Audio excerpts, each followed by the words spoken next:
Hello everyone, ఇలాంటి videos మీకు ముందుగా కావాలి అనుకుంటే మా ఛానల్ని సబ్స్క్రైబ్ చేసుకొని పక్కనే ఉన్న బెల్ ఐకాన్ని క్లిక్ చేయండి. అప్కమింగ్ రివ్యూలోకి వెళ్ళిపోదాం. రోజా తనని తాను కొల్హాపూర్ రాజ సంస్థాన యువరాణిగా ప్రమాణం చేస్తుంది, లైక్ బాహుబలి లాగా. సో ప్రమాణం చేసి ఇంకా అలా సైన్ చేయాలి అని చూస్తూ ఉంటే చామంతి ప్రేమ్ ఇద్దరు కలిసి లాయర్ గారిని ఇంటికి తీసుకొస్తారు. లాయర్ ఒక్క నిమిషం అని ఆపుతారు. ఒక్కసారిగా ఉపేంద్ర లాయర్ని చూసి షాక్లో ఉండిపోతారు. ఉపేంద్ర, నీకు తెలీదా ఈ సంస్థాన లాయర్గా నా సమక్షంలోనే పట్టాభిషేకం జరగాలి అని నీకు తెలీదా అని అడుగుతారు. ఒక్కసారిగా షాక్లో ఉండిపోతారనమాట ఉపేంద్ర. అంటే లాయర్ గారు, మిమ్మల్ని పిలవాలని అనుకున్నాను, కానీ ముహూర్తం ఇవ్వాలే బాగుంది అన్నారు. మన రాజ సంస్థానానికి యువరాణి కూడా దొరికారు, అందుకే హడావిడిగా అని అంటాడు ఉపేంద్ర. చాలాపు, నీ మాటలు నమ్మడానికి నేనేమి పిచ్చివాణ్ణి కాదు. తను నిజంగా యువరానో కాదో తెలియాలి అంటే నేను జన్మపత్రంలో ఉన్నది ఉన్నట్టుగా జరిగితేనే తను యువరానో కాదో అని తెలుస్తుంది. ఈ జన్మపత్రంలో యువరాణి గారు పుట్టినప్పుడు తనకి కొన్ని పుట్టుమచ్చలు ఉన్నాయి. ఆ పుట్టుమచ్చలే ఖచ్చితంగా ఈ యువరానికి ఈవిడికి ఉంటేనే, అప్పుడే ఆ రెండు మ్యాచ్ అయితేనే తను యువరాణి అవుతుంది, లేకపోతే అవ్వదు అని అంటారు. రోజా ఒక్కసారిగా షాక్లో ఉండిపోతుంది.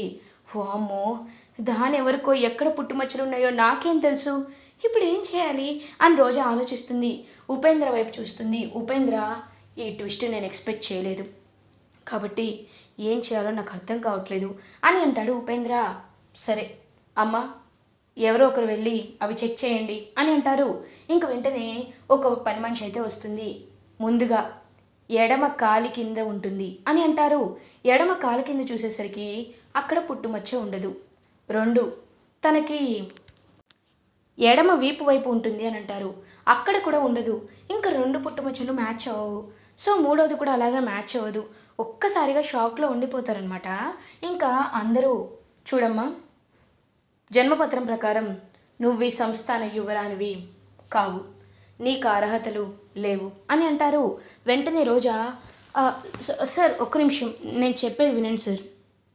యాక్చువల్లీ మీకు తెలుసలేదు, నేను వాయుపుత్ర ఎయిర్లైన్స్లో ఎయిర్ హోస్టెస్గా కొన్ని రోజులు వర్క్ చేశాను. ఎయిర్ హోస్టెస్గా ఉన్నప్పుడు మనకి మనం అందంగా ఎలాంటి మచ్చ ఉండకూడదు అని చెప్తారు, కనీసం టాటూస్ కూడా వేయించుకోకూడదు అని చెప్తారు. అందుకే నేను ఎక్కడ జాబ్కి సెలెక్ట్ అవ్వనేమోనని కావాలనే ఆ పుట్టుమచ్చల్ని ఎరేస్ చేసే లేజర్ టెక్నాలజీని, లేజర్ ట్రీట్మెంట్ని తీసుకున్నాను సార్ అని అంటుంది రోజా. ఇంక వెంటనే అరుణ్, అవును, ఎక్కువగా కనపడేలా పుట్టుమచ్చలు ఉన్న వాళ్ళని మేము హైర్ చేసుకోము. రోజా లేజర్ ట్రీట్మెంట్ తీసుకుంది, లేకపోతే తనకు ఆ పుట్టుమచ్చలు ఉండే ఉంటాయి అని అంటాడు అరుణ్. ఇంక వెంటనే బాబు, జన్మపత్రం ప్రకారం అని అనేసరికి ఉపేంద్ర, చూడండి, జన్మపత్రం అనేది ఎప్పుడో తాతల కాలం నాటి కాన్సెప్టు. ఇప్పట్లో అందరూ ట్రెండ్లోకి వచ్చారండి. పుట్టుమచ్చలు లేనివి పుట్టించుకుంటున్నారు, టాటూస్ లేనివి వేపించుకుంటున్నారు, ఉన్న టాటూస్ని రిమూవ్ చేయించుకుంటున్నారు, ఉన్న పుట్టుమచ్చల్ని రిమూవ్ చేయించుకుంటున్నారు. అలాంటప్పుడు ఎలా సార్, ఎలా ఇప్పుడు కూడా ఈ జన్మపత్రాన్ని పట్టుకొని వేలాడేది అని అంటాడు ఉపేంద్ర. ఆపండి అని అంటారు రాజగురువు. ఒక్కసారిగా అందరూ రాజగురువు వైపు అయితే చూస్తూ ఉంటారు. మీరు చెప్పింది నిజమే, కాలానికి అనుగుణంగా కొన్ని పద్ధతులు, సాంప్రదాయాలు మారుతూ ఉండొచ్చు. పుట్టుమచ్చని తీయించుకోవచ్చు, లేని చోట వేయించుకోవచ్చు, కానీ తను పుట్టిన నక్షత్రము, తను పుట్టిన లగ్నము మారదు కదా అని అంటారు. ఒక్కసారిగా ఇంకా అలా షాక్లో అయితే ఉండిపోతారనమాట రోజా. అమ్మో, ఇప్పుడు ఇదొక కాన్సెప్టా, ఇదేం సెట్ చేయాలి అనుకుంటుంది రోజా.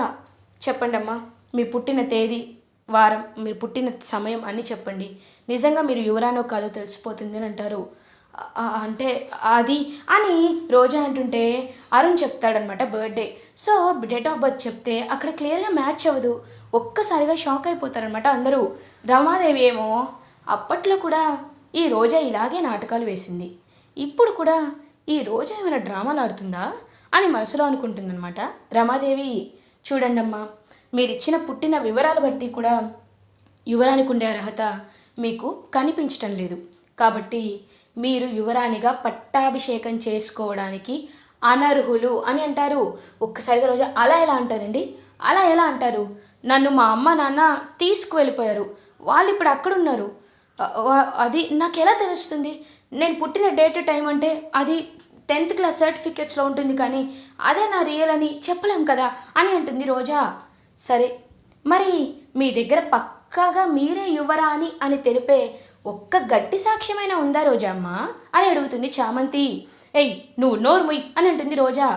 చూడమ్మా, అలా మాట్లాడకూడదు. నిజంగా నీ దగ్గర సాక్ష్యం ఉందా తల్లి అని అడుగుతారు రాజగురువు. ఇంకా రోజా లేదు అని అంటుంది. కానీ ఒకటి, ఈ పరీక్షలన్నీ నేను నెగ్గాను కదా, యువరాణి మాత్రమే ఆ రథాన్ని లాగ్గలరన్నారు కదా, యువరాణి మాత్రమే ఇవన్నీ చేయగలరన్నారు కదా, మరి నేను అన్ని పరీక్షలు దాటుకొని వచ్చాను కదా, అంటే నాకు అర్హత ఉన్నట్టే కదా అని అంటుంది రోజా. అవన్నీ అర్హతలు తీసుకురావడం కాదు, పరీక్షలు మాత్రమే. అర్హత అనేది పుట్టుకతో వస్తుంది, పెంచిన పెంపకంలో రక్తంలో ఉంటుంది. కాబట్టి మీరు ఈ విషయాల్ని ఎక్కువగా మనసులోకి తీసుకోకండి. మీ దగ్గర బలమైన సాక్ష్యం, నిజంగా రాజావారి రాణివారి మనవరాలు మీరు అని తెలిస్తేనే, గట్టి సాక్ష్యం ఏదైనా ఉంటేనే మీరు నా దగ్గరికి తీసుకొస్తే నేను వాటిని వెరిఫై చేసి పట్టాభిషేకానికి నేనే ఏర్పాట్లు చేస్తాను. అప్పటి వరకు ఈ పట్టాభిషేకం నిలిపివేయబడుతుంది అని లాయరే చెప్తారు. ఒక్కసారి ఇంక రోజా చా అని అనుకుంటుంది. అరుణ్ మాత్రం తెస్తుంది, ఖచ్చితంగా తెస్తుంది. ఎందుకంటే తను రోజా అని అంటారు. నీకేముంది, నువ్వు ఎలివేషన్లు బిల్డప్లు ఇస్తావు, కానీ వాళ్ళ కాళ్ళు వీళ్ళ కాళ్ళు పట్టుకోవాల్సింది నేను కదా అని రోజా మనసులో అనుకుంటుంది. ఇంకా చామంతి, హలో, ఏంటి సింహాసనాన్ని అధిష్ఠించేయాలని భలే రెడీ అయ్యావుగా, అధిష్ఠించావా అని అంటుంది చామంతి. హే, నేను చంపేస్తానే, చంపేంత కోపం వచ్చింది కానీ అని అంటుంది రోజా. అక్క, నేను ఇప్పుడు నా ఊపిరి ఆగేంత వరకు కోరుకునేది ఒక్కటే, నువ్వు నా తోడబుట్టిన అక్కవి, నువ్వెప్పుడూ సుఖంగా సంతోషంగా ఉండాలి. కానీ ఇలా మోసం చేసి కాదు, మోసం చేస్తూ నీది కానీ బ్రతుకు నువ్వు బ్రతకడంలో కాదు, నువ్వు సంతోషంగా ఉండాలి. ఎప్పుడు అరుణ్ బావ గారు నిన్నుగా యాక్సెప్ట్ చేసినప్పుడు, నువ్వు ఒక రామచంద్రయ్య కూతురిగా ఏమీ లేనిదానిగా వెళ్ళినప్పుడు కూడా యాక్సెప్ట్ చేస్తే అది నిజమైన బ్రతుకు. ఇది ఎప్పుడు ఇదిగో ఇలాగే ఎవరు వచ్చి నిజం బయట పెడతారా, ఎవరు వచ్చి ఎప్పుడు ఏ నిజం చెప్తారా అని వణికిపోతూ బ్రతకాలి. ఇప్పటికైనా ఆలోచించవే అని అంటుంది చామంతి. ఏ పోవే, నీ వల్ల ఇవాళ ఇదంతా అయ్యింది, నేనెప్పటికీ మారను, సాక్ష్యాలు తీసుకొస్తాను అని రోజా అక్కడి నుండి వెళ్ళిపోతుంది. అక్క మారదు అని అనుకుంటుంది. అప్పుడే కరెక్ట్గా ఇంకా కొంతమంది ప్రతినిధులైతే అమ్మ చామంతి అని పిలుస్తూ ఉంటారు. రమాదేవి మాత్రం ఛ, మొత్తం అయిపోయింది, ఎన్ని ఆశలు పెట్టుకున్నాను అని అక్కడి రమాదేవి, హర్షవర్ధన్, అరుణ్ అందరూ బయటికి వెళ్ళిపోతారు.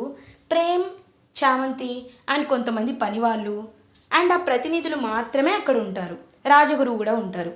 సో ప్రతినిధులు చామంతిని, అమ్మ చామంతి, కాస్త ఈ సింహాసనం బరువుగా ఉంది, ఒక చెయ్యి పడతావా అని అడుగుతారు.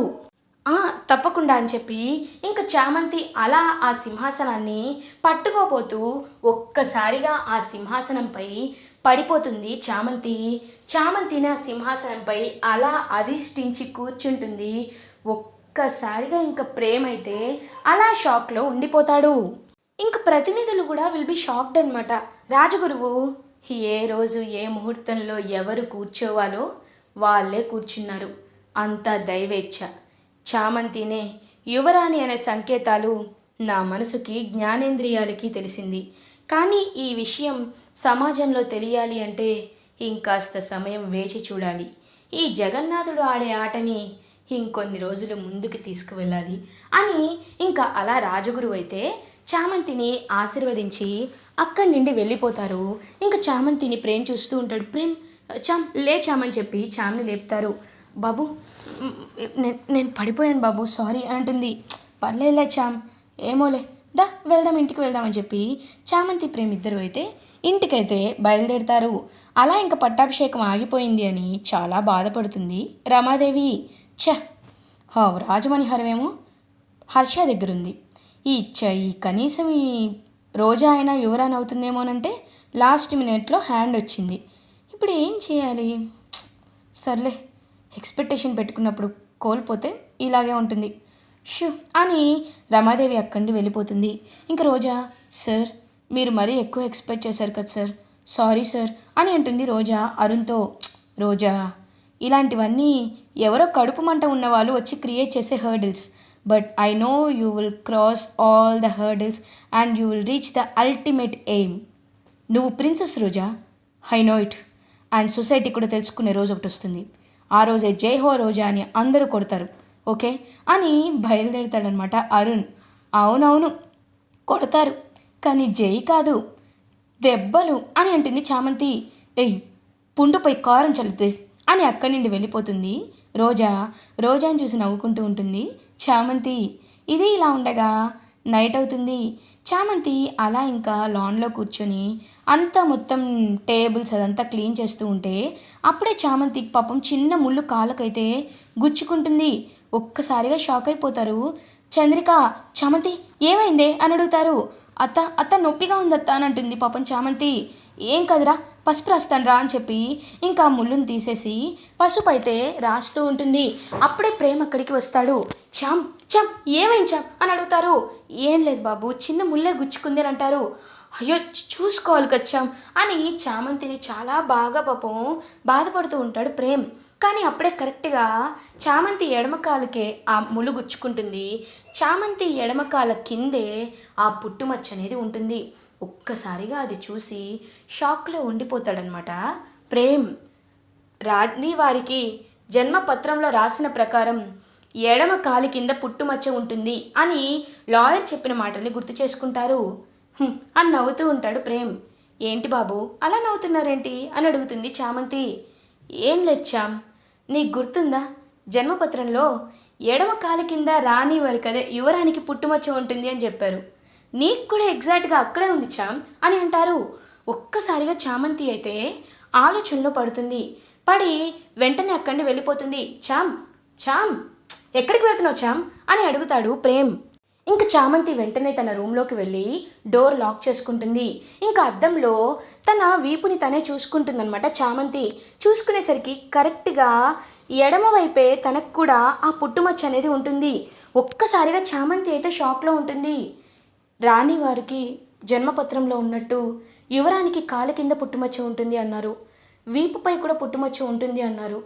నాకు ఈ రెండు చోట్ల ఉంది.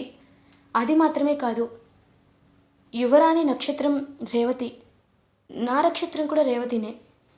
ఎలా ఎలా ఇది సాధ్యం అని ఇంకా చామంతి అయితే ఆలోచనలో పడుతుంది. అప్పుడే ఇంకా చంద్రిక అక్కడికి వస్తుంది. చామంతి ఏం ఆలోచిస్తున్నావు అని అడుగుతారు. అత్త ఏం లేదే అత్త, ఇదంతా జస్ట్ కోఇన్సిడెన్స్ మాత్రమే అని అంటుంది. కోఇన్సిడెన్సా అంటే ఏంటి అని అడుగుతుంది. అదే అత్త, ఏమంటారు, యాదృచ్ఛికం యాదృచ్ఛికం అత్త అని అంటుంది. ఏ విషయం మాట్లాడుతున్నావు చామంతి అని అంటారు. అత్త, పట్టాభిషేకం అయిపోయిందని తెలుసు కదా, అక్కడ యువరాణి గారికి ఎక్కడెక్కడ పుట్టుమచ్చలు ఉంటాయో జన్మపత్రంలో చెప్పారు. అందులో ఎడమ కాలి కింద ఎడమ వీపు దగ్గర ఉంటుంది అని రాసింది. నాకు కూడా కరెక్ట్గా అక్కడే ఉన్నాయి. ఇది కేవలం యాదృచ్ఛికమే కదా, ఎంతైనా నన్ను కూడా రాజావారు రాణివారు సొంత మనవరాల్లా చూసుకున్నారు కదా అని అంటుంది చామంతి. ఒక్కసారిగా చంద్రిక అయితే ఉలిక్కి పడుతుంది. ఇంకా చంద్రిక మనసులో, అది నిజమమ్మా, నువ్వే ఆ ఇంటి వారసురాలివి, నువ్వే కొల్హాపూర్ సంస్థాన యువరానివి. కానీ ఈ నిజం తెలియకూడదు, నీ ప్రాణానికే ప్రమాదం. సరైన సమయం చూసుకొని చిత్రావతమ్మ ఈ నిజాన్ని బయట పెడతారు అని చంద్రిక దీర్ఘాలోచనలోకి వెళ్ళిపోతుంది. అత్త అత్త ఏంటి, నేను ఇటు మాట్లాడుతుంటే నువ్వు ఎటో ఆలోచిస్తున్నావు అని అంటుంది. ఏం లేదులే, నువ్వు ఎక్కువగా వాటి గురించి ఆలోచించద్దు, ఇది కేవలం ఆ యాదృశ్చికమే అనుకో సరేనా అని చెప్పి ఇంకలా చంద్రిక వెళ్ళిపోతుంది. చామ్ మాత్రం అలా ఇంకా హ్యాపీగా ఫీల్ అవుతుంది. ఇలా ఎపిసోడ్ ఎండ్ అవుతుంది. ఫర్దర్ ఎపిసోడ్ రివ్యూస్ ముందుగా మీకు కావాలి అనుకుంటే మా ఛానల్ని సబ్స్క్రైబ్ చేసుకోండి. Thanks for watching.